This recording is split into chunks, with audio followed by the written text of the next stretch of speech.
Muy bien.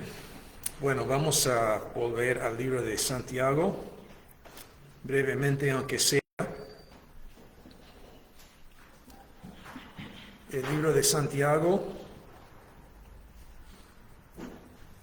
vamos a volver a leer del capítulo 1, pero vamos a comenzar orando primero. Santiago 1, y antes de leer vamos a orar.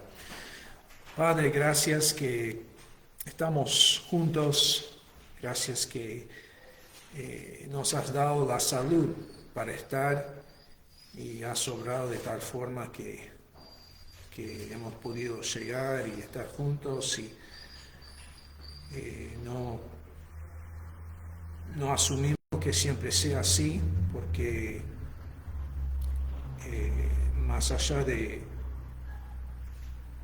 lo que vivimos diariamente y estamos acostumbrados a luchar con ciertos desafíos, más allá de eso, estamos conscientes de que no merecemos nada de tu mano.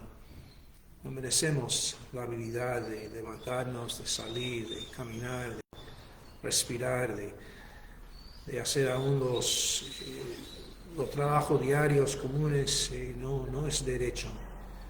Son regalos, como dice el mismo Santiago, son buenos regalos, dádivas, son de tu mano y te damos gracias, Padre, por tu bondad, de las cosas sencillas que nos has dado y tantas otras cosas que son verdaderos regalos y grandes bendiciones.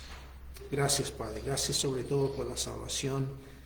Y pedimos, Padre, que nos llene de gozo y que en esos momentos duros, difíciles de la vida, que en tu gracia nos hagas recordar de lo que has hecho para nosotros, la salvación que tenemos, el nuevo nacimiento, que esos pensamientos vengan a la mente y que nos ayuden a responder correctamente a las dificultades de la vida, para que seamos un pueblo santo y pueblo que te ama a ti, que ama al prójimo. Queremos, Padre, amarnos fraternalmente como hermanos también. Pedimos que obres todo esto en nuestros corazones, que ahora bendigas este tiempo en tu palabra y a cada uno que está entre nosotros y que quizás escuche después o ahora en este momento la grabación o la transmisión en vivo. Bendice a cada uno, provee por sus necesidades. Pedimos en el nombre de Jesús. Amén. Bueno, Santiago 1, quiero que volvamos a pensar en este dato, este hecho, y es que 18, Santiago, entendemos que se refiere a Jacobo, medio hermano de Jesús, pero es la palabra de Dios. Dios lo usó a este hermano para escribirnos esto. Santiago 1:18, en el ejercicio de su voluntad, Él nos hizo nacer por la palabra de verdad para que fuéramos las primicias de sus criaturas. No vamos a pasar mucho tiempo en ese último propósito, pero dice el texto que Dios nos hizo nacer para un propósito, para que seamos algo especial. En el Antiguo Testamento, las primicias de la cosecha eran algo, en ciertos casos, dedicados a Dios, cosechas dedicadas, según lo que entiendo, algo especial, y Dios tuvo un propósito en hacer que nazcamos de nuevo. Pero vuelvo a pensar en esta realidad de que fue Dios quien lo hizo. Dice, Él nos hizo nacer. Yo no elegí nacer ni físicamente ni espiritualmente. Dios lo hizo Y lo hizo a través de su propio ejercicio de su propia voluntad. Dice, en el ejercicio de su voluntad lo hizo. Y lo hizo también, en segundo lugar, por la palabra de verdad. Si estás aquí o si estás escuchando y has nacido de nuevo, es uno, porque Dios quiso hacerlo. Y es dos, porque lo hizo a través de su palabra. ¿Sabías que la palabra de Dios tiene ese poder de hacer que alguien nazca de nuevo? Bueno, lo vimos en Génesis, en la primera creación, ¿no? Dios con su propia voz dijo que sea la luz, que sea tal cosa, y fue. Por la voz de Dios, por su propia palabra, Dios habló y las cosas comenzaron a ser. Bueno, lo mismo pasa espiritualmente. A través de su propia palabra, la voz de Dios, la palabra escrita, la palabra enseñada, proclamada, pero la palabra de Dios, hablamos de la Biblia, a través de ella, Dios hace que ciertas personas nazcan de nuevo. Y si estás aquí hoy, si has nacido de nuevo, es porque Dios lo hizo a través de su palabra. Es importante que reconozcamos eso, que reconozcamos que es Dios quien lo hace y que lo hace por sus propios medios. Y esos medios son su palabra, sus palabras que las tenemos en nuestras manos, en nuestros libros, en nuestras casas, en nuestras dispositivos, en nuestros celulares. Tenemos la palabra de Dios y Dios usa esa palabra para salvar a algunos. Ahora, habiendo dicho eso, ¿qué decimos a la gente que todavía no ha nacido de nuevo? Podemos decir, somos cristianos, nacimos de nuevo y fue Dios quien lo hizo. Pero si mañana estoy hablando con alguien, un compañero de trabajo, un familiar, un compañero de clase, y surge el tema de la salvación, o surge el tema del nuevo nacimiento. Y si alguien llega a preguntar, y todos anhelamos que esto pase, ¿no? Muy de vez en cuando alguien pregunta, ¿y cómo nacer de nuevo?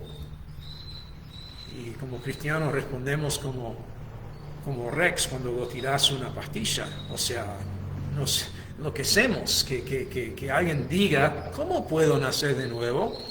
Pero ¿qué decimos? ¿Cómo respondemos a esa pregunta si surge? O si no surge directamente, cuando surge el tema, o tenemos manera de comenzar a hablar de la salvación, ¿cómo explicamos a la gente cómo ellos pueden nacer de nuevo?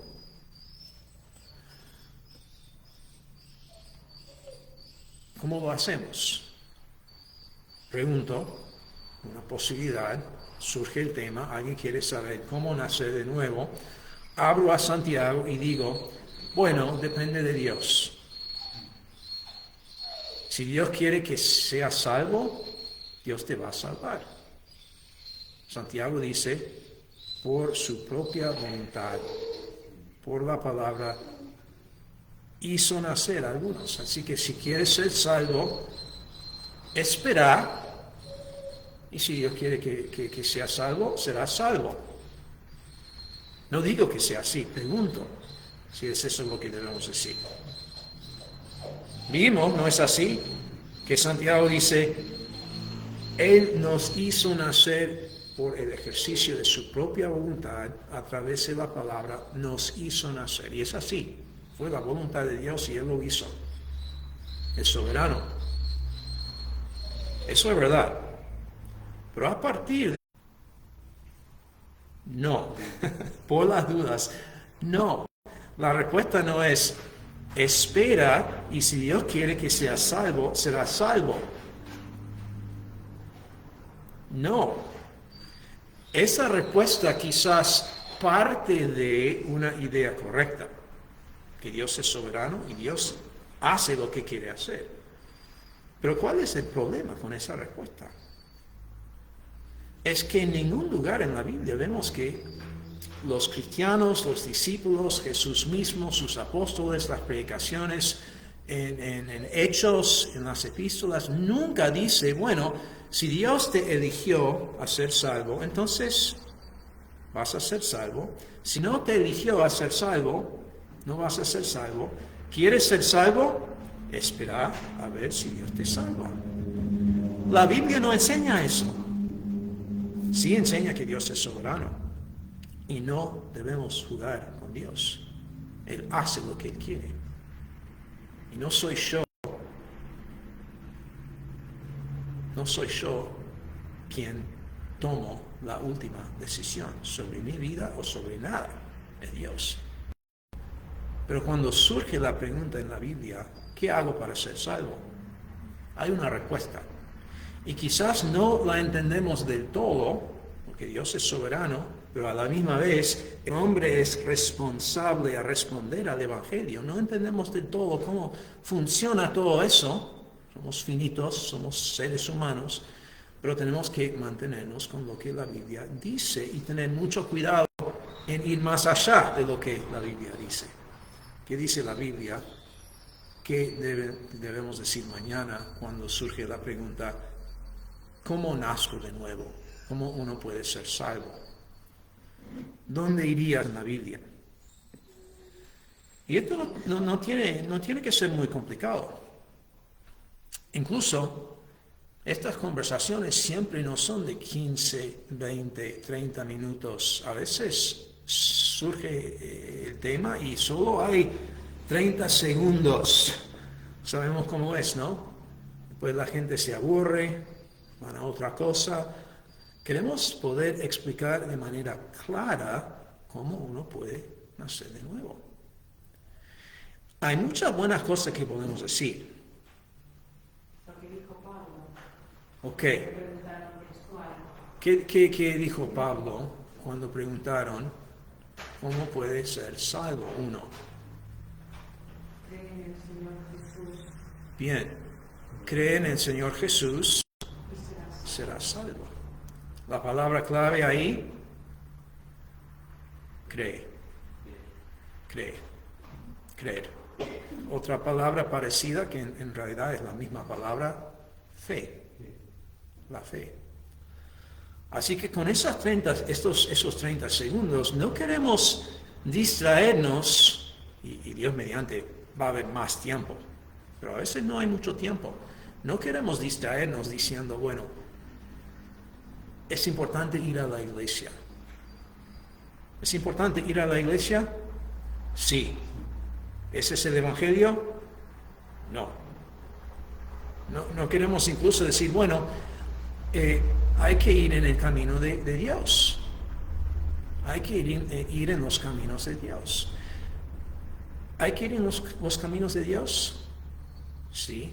¿Ese es el Evangelio? No. O sea, no está claro. Si digo, hay que ir en los caminos de Dios, está bien, pero ese no explica claramente el Evangelio. Uno podría pensar, bueno, si comienzo a hacer lo correcto, entonces estoy en los caminos de Dios y Dios me va a salvar. No es así. Entonces, ¿cuáles son las palabras textuales de la Biblia? No es que tengamos que citar precisamente textualmente la Biblia cada vez, pero sí lo que decimos se tiene que basar en lo que dice la Biblia. Así que cuidado con lo que decimos, cuidado con lo que ponemos en las páginas, en las redes, que sea Biblia, que sea Evangelio, y a veces hay que decir, bueno, esto parece bien, una linda foto, una linda idea, un video, pero no es el Evangelio, no es la Biblia, entonces mejor que no lo comparto. ¿Qué dice la Biblia? Bueno, ya vimos un pasaje, Hechos 16, cree. No vamos ahí, no tenemos que ir ahí, porque quiero que vayamos a Juan. Pero esa es una buena respuesta. Cree en el Señor Jesús y serás salvo. ¿Por qué ir a Juan? Muy bien. Porque Juan habla del nuevo nacimiento.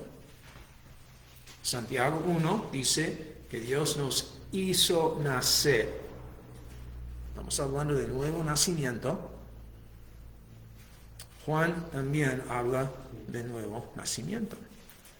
Pero antes de ir a Juan 3, vamos a llegar ahí, pero vamos a Juan 1. Y voy a Juan 1.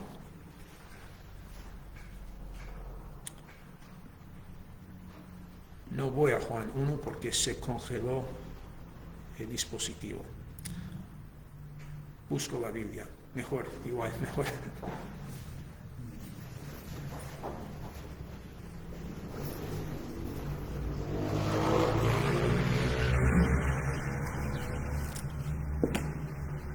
Ven que la Biblia impresa no falla. El celular sí. Juan 1. Y voy a Juan 1 para destacar algo que dijo Juan el Bautista. ¿Se acuerdan de él? Que él vino antes de Jesús para anunciar su venida, para preparar a la gente. Y una cosa que él dijo, al día siguiente, Juan vio a Jesús que venía hacia él y dijo, no es que somos buenas personas y tenemos que mejorar un poco. Somos pecadores. Es verdad que fuimos hechos en la imagen de Dios, pero eso no nos salva. Eso no nos salva. Ser hecho en la imagen de Dios no salva a uno porque hemos sido corrompidos por la caída. Y tenemos que resolver ese problema y, de hecho, es un problema que no lo podemos resolver. Solo uno puede hacer ese cambio. Solo uno puede lidiar con ese problema. Y dice acá en este texto que el Cordero de Dios quita el pecado. Ahora, hay todo un trasfondo del Cordero de Dios. Un Cordero en el Antiguo Testamento fue sacrificado, y esto se hacía vez tras vez, corderos, animales sacrificados para representar algo. La muerte de ese cordero no salvó a nadie, no quitó ningún pecado. Pero por muchos años y hasta siglos y milenios se sacrificaban animales para prepararnos, para preparar el mundo, para visualizar lo que era necesario. Y el problema que fue la causa de toda esa muerte, de todos esos animales que no hicieron nada para merecer la muerte, todos esos sacrificios fueron a causa de un problema grave que tiene la gente, y es el pecado. Y aquellos que quieren nacer de nuevo tienen que reconocer su necesidad. Su necesidad. Son pecadores y, en otras palabras, están muertos. Por eso precisan nacer. Precisan vida. No tienen vida. Esa es una gran diferencia. Vamos por la ciudad y si somos salvos, tenemos vida y estamos espiritualmente hablando, lidiando con, lo puedo decir de esta forma, cadáveres espiritualmente, gente que no tiene la vida de Dios, hasta que Dios los salve. Precisan nacer de nuevo y ese es el problema, el pecado. Así que cuando surge la pregunta, ¿qué hago? ¿Cómo puedo nacer de nuevo? Hay que reconocer el problema, que es el pecado. Ese es el primer paso. Ahora sí, vamos a Juan 3.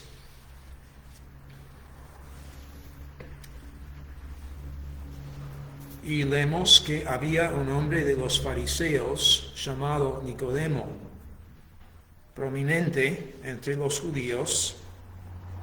Este vino a Jesús de noche y le dijo: Rabí, Sabemos que has venido de Dios como maestro, porque nadie puede hacer las señales que tú haces si Dios no está con él. Jesús le contestó, en verdad te digo, que el que no nace de nuevo no puede ver el reino de Dios. No puede ¿qué? No puede ver el reino de Dios. Esa es otra manera de hablar de la salvación. Ser parte de otro reino, el reino de Dios. Uno que está todavía en sus pecados, que no ha nacido de nuevo, está todavía muerto, está en otro reino, el reino de las tinieblas. Si quieres salir, es necesario que nazca de nuevo. Jesús lo dijo, en verdad te digo que el que no nace de nuevo no puede ver el reino de Dios. Ahora después podemos leer esta historia y la conocemos, ¿no? De Nicodemo, esa conversación, cómo puedo yo ser un hombre grande, cómo puedo nacer de nuevo. Bueno, Jesús respondió, en verdad te digo que el que no nace de agua y del Espíritu no puede entrar en el reino de Dios. Lo que es nacido de la carne, carne es, y lo que es nacido del Espíritu, Espíritu es. No te asombres de que te haya dicho, tiene que nacer de nuevo. El viento sopla por donde quiere y oyes su sonido, pero no sabes de dónde viene ni a dónde va. Así es todo aquel que es nacido del Espíritu. Pausa ahí para decir simplemente que, otra vez, si alguien te pregunta, ¿cómo puedo ser salvo? La respuesta no es esperar hasta que sople el viento, hasta que venga el Espíritu Santo, porque Jesús no terminó ahí. Es verdad que es obra de Dios, Dios es soberano. Pero si seguimos leyendo, leemos que también, 16, otro dato importante, comenzamos con el hecho de que el hombre es pecador, el ser humano es pecador, precisa ser salvo, precisa nacer de nuevo. 16, hay otro dato, y es este, porque de tal manera amó Dios al mundo, Dios amó al mundo. Dios ama a su creación. Específicamente ama a los seres humanos. Y esta palabra mundo en este caso no se refiere al planeta en sí. Tampoco no se refiere, a veces hablamos del mundo como esa parte mala de la cultura que no ama a Dios. Es otro sentido de esa palabra mundo. Aquí se refiere a la población, la gente. Dios ama a la humanidad. Y amó tanto al mundo, a todos, que dio a su Hijo unigénito. Si quieres saber cómo sé que Dios me ama, bueno, se puede poner a hablar del sol, el agua que disfrutas, la lluvia, la comida, todas las bendiciones de la vida. Pero como el mismo Santiago dice, hay otra manera que Dios muestra su amor. Y es en la salvación. El ser humano es pecador, pero en segundo lugar, Dios ama. Dios ama a todos. Ama al mundo, ama a los pecadores. De tal manera que hizo ¿qué? ¿Qué hizo Dios para resolver el problema? Ya vimos, el Cordero de Dios quita el pecado del mundo. Dios envió el Cordero. En Juan 3:16 envió a ese Cordero y se identifica como su Hijo unigénito. Dios envió a su Hijo unigénito. Y en esa frase hay mucha información que no se ve en este versículo, pero de otros pasajes entendemos que ese Hijo era Dios. Y eso no lo entendemos del todo, pero el Hijo es igual, coexistente, coeterno, mereciendo la misma gloria que el Padre. Ese Hijo siendo Dios, se hizo humano. No dejó de ser Dios, pero se hizo humano. Y eso pasó cuando, 16, Dios, el Padre, dio a su Hijo unigénito, para que todo aquel que cree, otra vez esa palabra, creer. 30 segundos que decimos, hay un problema, el pecado. Pero Dios te ama. Dios envió a su Hijo para ser ese cordero y para morir en tu lugar. Y todo aquel que cree en Él, ¿qué? No se pierda. No se pierde, ¿qué pasa? Tiene vida eterna. Lo que uno tiene que hacer, y lo digo de esa forma porque es un verbo. Creer es un verbo. Uno cree o no cree. Pero eso no es para decir que es una obra que hace para ganar la favor de Dios. Si cree suficiente, Dios le va a otorgar la salvación. No, se recibe por fe. Está en el banco, levanta los pies, descansa todo su peso, todos sus kilos en ese banco. Esa es fe. Descanso de todo en Cristo. Y descanso en Cristo, como lo que dice el texto, como el Hijo de Dios. Yo creo que Él es el Hijo de Dios. Dios lo envió para salvar. Él es el Cordero de Dios que murió en el lugar de los pecadores. Descanso en esa realidad. No trato de ganar la vida eterna siguiendo la senda de Dios, el camino de Cristo. No puedo ganar la vida eterna. Soy pecador, descanso en Jesús. Él es el Hijo de Dios. Él murió como Cordero inocente en el lugar de pecadores. Todos aquellos que descansan en Él pueden ser salvos. Ahora, lo que hemos dicho ahí implica muchas otras cosas. Y hay otras maneras de hablar de la salvación. Por ejemplo, el arrepentimiento, otra manera de hablar de la salvación. Pero cuando uno se arrepiente, que es un cambio de mente, cambio de corazón, que dice, no quiero más mis pecados, ¿qué está haciendo? Está acudiéndose a Cristo a la misma vez. Juan 6, no vamos ahí, pero Juan 6 dice, aquel que cree en Él no tendrá hambre. El que viene no tendrá sed. Viene, cree, dos acciones simultáneas. Uno que se arrepiente, dice, no quiero más el pecado. A la misma vez dice, yo quiero a Jesús. Vengo a Jesús. Es decir, creo en Él, descanso en Él. Esas son maneras bíblicas de hablar de la salvación y esas son ideas que se pueden transmitir en poco tiempo también. La salvación es compleja, la teología es complicada, es, mejor dicho, profunda, rica, bella, lleva tiempo y calculo que vamos a estar toda la eternidad con mentes perfectas, renovadas, aprendiendo cada vez más sobre esta gran salvación. Pero a la misma vez es compleja, es profunda, pero a la misma vez es sencilla. Y con esos 30 segundos, con un compañero de clase, con un anciano, quizás un familiar que no tiene mucha capacidad para discutir o entender mucho, hay frases que uno puede compartir. Convendría ensayar, practicar. Si pienso, voy a ver a fulano, voy a ver a él, voy a ver a ella, ¿qué voy a decir si tengo poco tiempo? ¿Cuáles 2 o 3 oraciones yo puedo decir cuando hablo con esa persona? Ensayar, practicar, hasta escribir. Voy a decir esto. En pocas palabras, voy a explicar por qué preciso ser nacido de nuevo. Por ejemplo,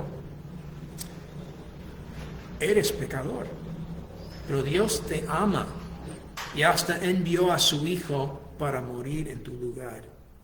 Todos aquellos que descansan en Jesús del todo, no dependiendo de sus obras, sino en lo que Él hizo, serán salvos. Ahora, ¿cuánto tiempo llevó eso? Segundos, poco tiempo. Y si decís, bueno, no puedo recordar aún eso, no puedo recordar cómo decirlo de esa forma, en esas palabras. Por eso digo, hay que practicar y hasta escribir. Intentar. Te equivocas, tachás lo que escribiste, intentar de vuelta. Y tener ahí en una forma sencilla y clara y correcta, bíblica, poder transmitir el Evangelio a esa persona. Así que reconocemos que la salvación es de Dios. Y al final, si ese ser querido recibe a Jesús, si es nacido de nuevo, será la obra de Dios y solo de Dios. Pero podemos presentar el Evangelio, las buenas noticias, de manera que la gente entiende cuál es la respuesta correcta a esas buenas noticias. Y tienen la responsabilidad, cada ser humano que escucha el Evangelio tiene la responsabilidad de responder, de creer. Y aquellos que creen serán salvos.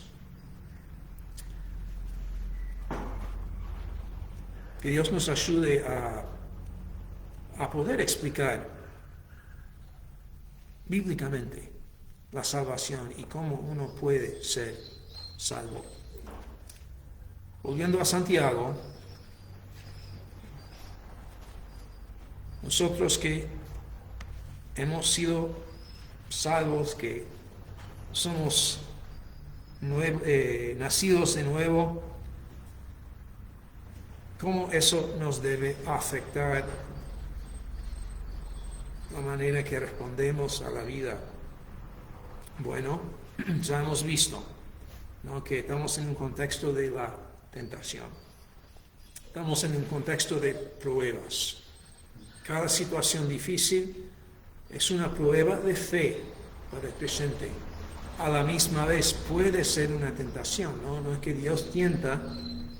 Esa prueba puede ser una tentación de no responder bien. Cambia la manera en que uno responde a esas pruebas, cambia si esa persona es nacido de nuevo. Si tengo muchos problemas y el problema más grande, que es mi pecado, ya ha sido resuelto, cambia la manera en que veo la vida. Si digo, tengo muchos problemas, pero una vez no tenía vida, estaba muerto en mis pecados, y ahora por la obra de Dios tengo vida. El problema más grande ha sido ya resuelto.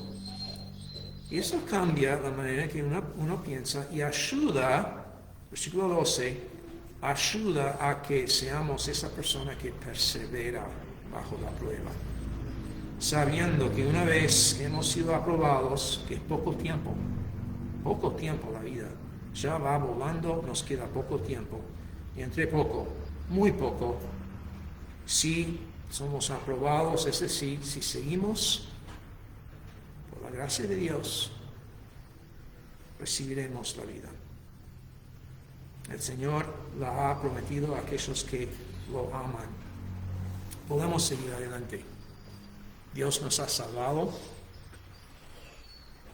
El tiempo es corto. Que eso nos anime a no, como se dice, tirar la toalla. No, a veces se dice no colgar los tenis. Seguimos. Queda poco. Dios nos ha salvado. Que seamos aprobados. Y otra vez, no hablamos de ganar la vida eterna, pero sí hablamos de seguir lo que Dios comenzó cuando nos salvó.